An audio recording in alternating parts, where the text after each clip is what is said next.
Hey everybody, I'm Mike, and thanks for checking out the channel. Today we're going to do a one-take video. We're just going to run through this. It's going to be sloppy, it's going to be messy, but it's going to be my top list of Metallica studio albums starting from worst to first. And I got my track listings over here so I can remember stuff because I am older and I forget stuff, but I am a huge Metallica fan, and this will not probably fit in line with most people's list. But it's my list of what got me into Metallica, what started my Metallica journey. And, you know, I was probably a late bloomer in it, more when Injustice came out and stuff like that. But we're going to go through my list, and we're going to play my intro. We're going to come back, and we're going to check out my list of the top Metallica albums. Well, all the Metallica albums in order. So let's do the intro.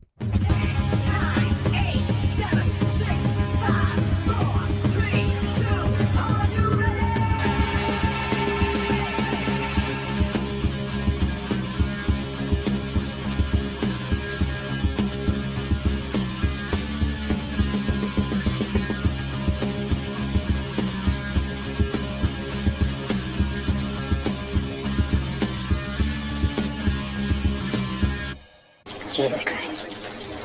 That's Mike's musical rehab. All right, so here we go. We're going to kick this list off. And the worst Metallica album, let me bring this down on my screen. The worst Metallica album that was ever done, and I only included this because this is a Metallica album. And you know what? Saint Anger deserves a break today, so we are not going to put it in the worst spot. The worst album from Metallica, and it sucks ass, is this one right here. Here we come with it. It is Lulu. I know it was some kind of experimental thing with Lou Reed, but come on. If you're a Metallica fan, if you have not heard this, your life is a whole lot better. If you have heard this, it's some kind of artsy thing, and maybe they're going for something. And if you're a huge Lou Reed fan, might absolutely love this for some reason. But for me, this album was terrible. It's unlistenable to me. Maybe you can tell me in the reasons why you think it's great. I know James Hetfield lately had said, hey, people have come in to find out that this album is better than it was originally thought to be. And I say to that, no, James, no, it's not. It's not better at all. It's still bad, and it's always going to be bad. And there's a reason why people don't even know this album cover, because it is terrible. Don't listen to it unless you really want to, but then listen to it. So that is in at number 12, Lulu. We have 12 studio albums, so we're going to go with it. And now we are going to come in. We're going to go in order across the screen, down all the way down. We are going to go to number 11. And obviously, knowing that I had to include Lulu in here to make that the worst album, everyone knows what the next album's going to be. Come on. Drums recorded on a tin garbage can and everything like that. And just an album that really, I hated it. I hated it, and I wanted to love it. And I know I watched the whole Some Kind of Monster documentary a whole bunch of times, which is amazing. They getting in fights and hearing Kirk Hammett finally get to write on a song, and he said, your lifestyle predicts your death style. Never got to write a song again. That album at number 11 is Saint Anger. Come on. Who doesn't remember him saying, Valentine's Day is Saint Anger's Day? We know we're going to got the track list here. We got Frantic, Saint Anger, Some Kind of Monster, Dirty Window, Invisible Kid. I hate that song. My World, Shoot Me Again, Sweet Amber, The Unnamed Feeling, Purify, and All Within My Hands. Now, I will say, on S&M Part 2 with the orchestra, All Within My Hands in an orchestrated version was way, way better than what's on the studio album. So, you know, there was some potential in some of those songs. When I first heard Saint Anger, I was like, okay, I like this, kind of, and drums really didn't do it for me. Sonically, I think the album's terrible. But I could see what they were going for. They were trying to find that era of nu metal was coming out. They were trying to stay relevant in that, and it just did not work. It didn't work. There's a reason why people hate this album, and it's pretty good reason. So I'm going to bring up my list of songs for the next one on here. And this is one that, Most people, it's pretty universally panned, but they have gotten re-releases on this. So at number 10 on this is going to be the album Load. Yes, this was really where Metallica, after the hit of the Black Album, the way it is, and having songs like The Unforgiven and Nothing Else Matters, but still the bangers with everything else on there, Enter Sandman, why am I going blank on this? That song, I'm going to look up the song. Why am I losing my song? I'm losing my mind. Losing my mind. What was that Black Album song? It was Sad But True. All right, I'm an idiot. Come on, Sad But True. Through the Never and stuff like that. After that kind of like album, they tried to go commercially pop and just did not work out. Did not work out. I can't believe I blanked on Sad But True. I play that song on my guitar all the time. Like I said, coming in, huge Metallica fan. So to be fair, let's look at Load. We have Ain't My Bitch, 2x4, The House Jack Built, Until It Sleeps, King Nothing, a song that I absolutely love. When I saw them live, it was on the Load album, and the Black Album was the first time I saw them. Then the Load album, King Nothing was a great song live. Hero of the Day, Okay, Bleeding Me, Cure, Poor Twisted Me, Wasting My Hate, Mama Said, Thorn Within, Ronnie, The Outlaw, Torn. It's the reason why you don't hear many of these songs played live, and that's because it's kind of just like a blah kind of album. It was a more commercial kind of way to keep the band going in a commercial success, and was not a great album for me, but not as bad as Saint Anger or Lulu. Lulu's evil. It is evil. It is concentrated evil, as Time Bandits movie said. All right, so we are going to get to number 8 for me. And let me bring up, I'm going down over the side here to get the albums that, like, this one was kind of tough because this is coming into where, well, we're number 9. This is where we're coming into where I liked songs on this. So when you really get into this, like, an album falling in, this one falling in at 9, doesn't mean it's bad, because I think Metallica has 9, 10 great albums, so that fits in there. It's just for me what it was, and that album right there at number 9, 72 Seasons, the newest album. It's got the song 72 Seasons, Shadows Fall, Screaming Suicide, Sleeping My Life Away, You Must Burn, Lux Eterna. Love that song. Great song. Was happy when I heard that come out as like the first single. Was fantastic. Crown of Barbed Wire, Chasing Light, If Darkness Had a Sun, Too Far Gone, Room of Mirrors, and In Amorta? I don't know. I'm not going to pronounce it. I'm an idiot. Come on, man. I can't pronounce words. I do all these Japanese metal bands, and I don't know what the hell I'm saying. I'm just kind of repeating stuff weirdly. So, all right, 72 Seasons at number 9. Actually like the album, just fell short for me on some of the other albums ahead of it. So we're going to bring this one up, and I think it surprised people that this one really came in ahead of some of the albums. Probably came in ahead of 72 Seasons, I think, would be something people would say no. But that album right there is Reload. And I'm going to tell you why I picked Reload. I'm not going to keep going through the entire track list of everything, because that's just stupid. But Reload definitely hit the number 8 spot for me because of 2 songs, and that's the first 2 songs on there. Fuel, which I love. It's a great just rockin' anthem that kind of keeps everything going. Great song. Really, really love it. And the song after that, which is one of my favorite Metallica songs live, which is The Memory Remains. When they do that, fortune fade, but the memory remains, and it kicks in, is just killer, man. What's such a killer riff?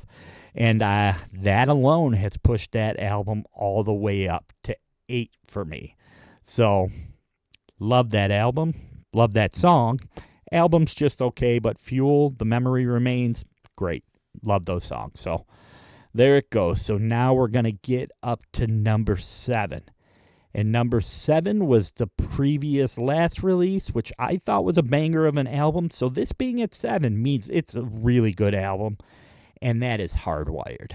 I thought the thrashiness of Hardwired was just fantastic. You know, Atlas Rise, killer songs, man. Just kind of a great album. It was like, it brought me back into the days of, like, I think of early Metallica, and I was so happy to hear that because I was like, you know, after the Saint Anger debacle and Lulu was in between there, which was really soul-crushing in my life, but thought this was a great album. Return to thrash Metallica, Kill 'Em All days kind of thing, and it was just a great album. So we have at number 7 Hardwired. So that brings us to number 6. This album hit number 6 for me, and let me find the track listing here. The reason this was number 6 on my list, and this could be overblown reason for it, but after how bad Saint Anger sucked the will out of my life, when this album came out with Rick Rubin producing it, and I first heard the song, I'll just say it, Cyanide, I was like, oh my God, thank God, Metallica is back. And number 6 is Death Magnetic.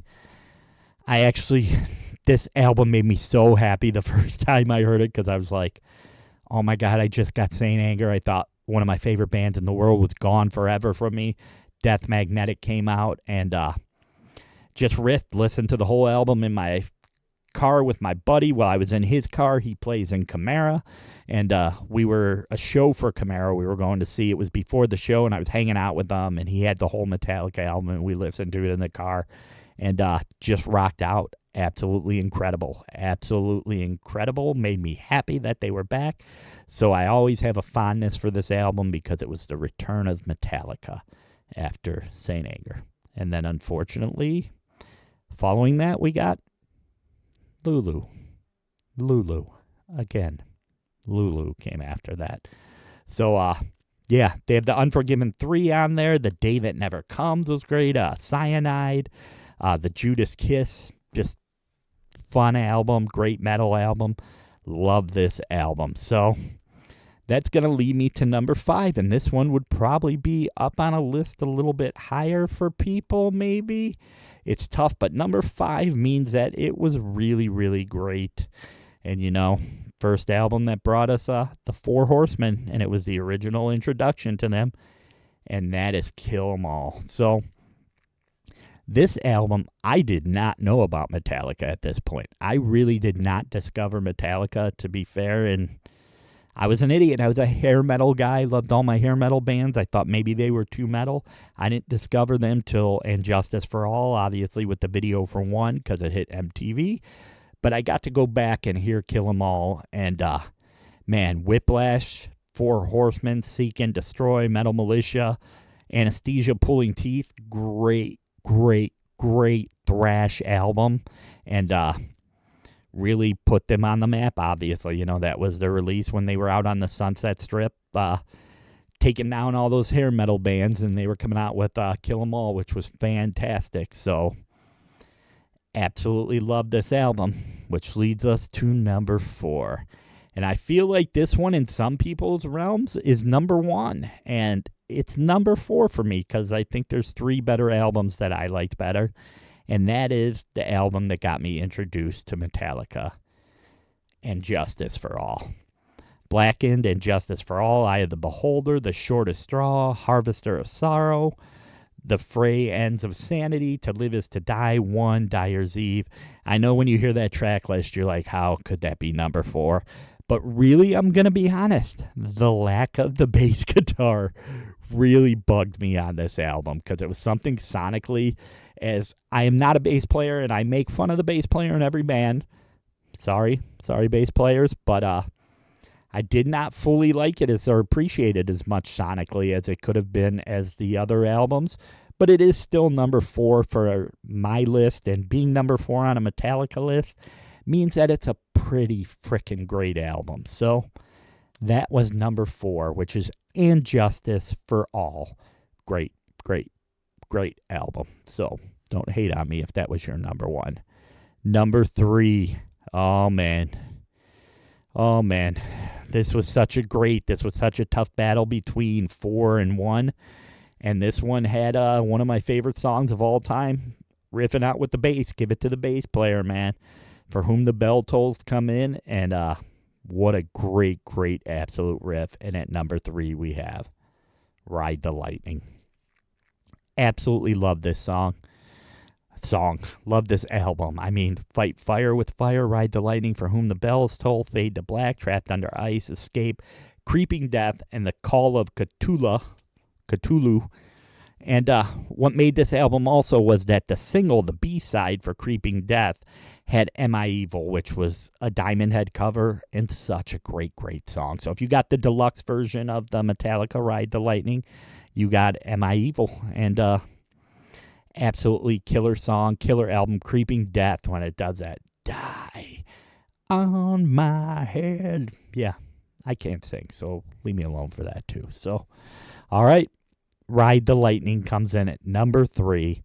Absolutely amazing album. Fade to Black was playing that on my guitar. Like, it was the first time you heard this just sorrowful, like, ballad. Everything was such a mushy, like, in that time period, love ballad for a girl that they lost, and Fade to Black came in, and it was just like, life is pain, man. Life is pain.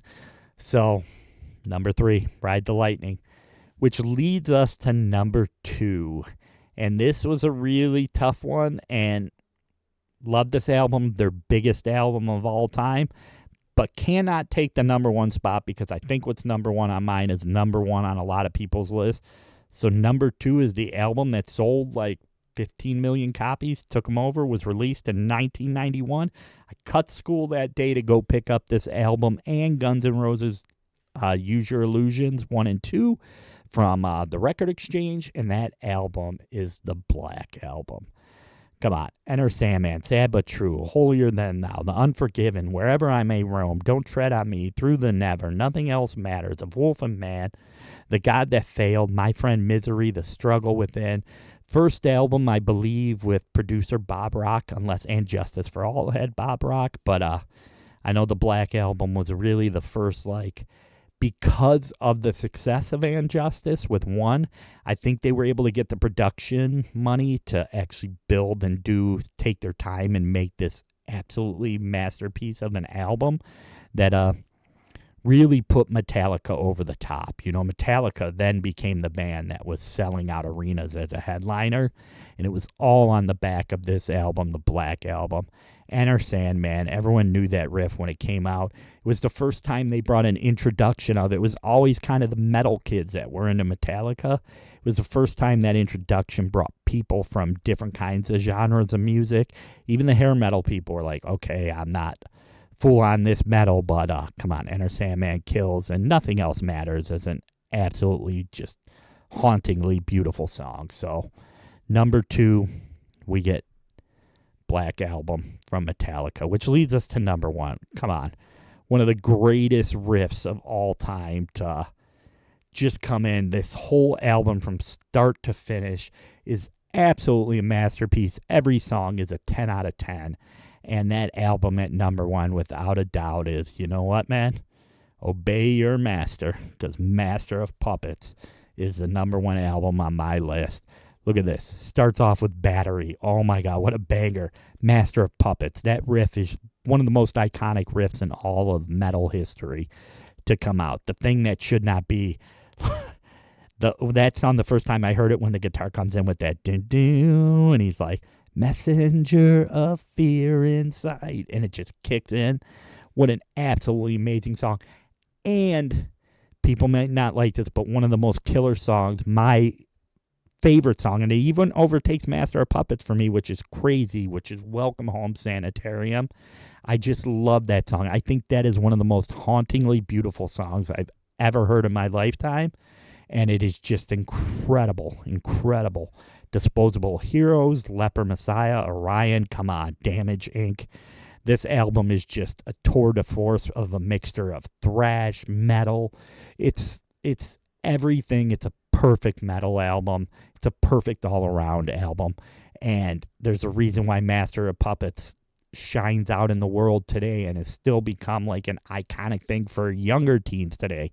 Obviously, you know, we see Master Puppets on the TV show, which is eluding my name also right now that I don't know why. I keep forgetting it with the kid in hell playing Master of Puppets.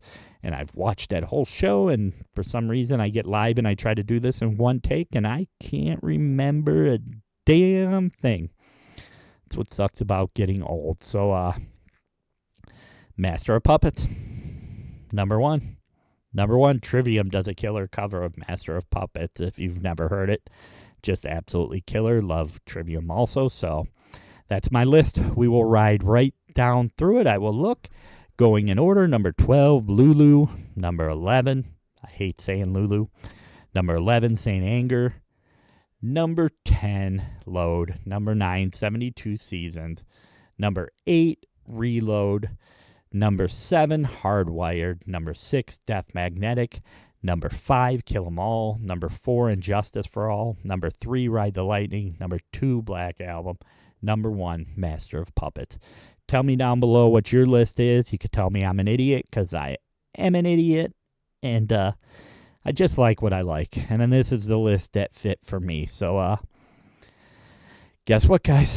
That leads me to the end of the video. And as I always say, if you're climbing up, reach down, pull somebody up with you. And music makes life better. And I will see you guys all in the next video. Have an amazing, amazing, amazing night. Bye.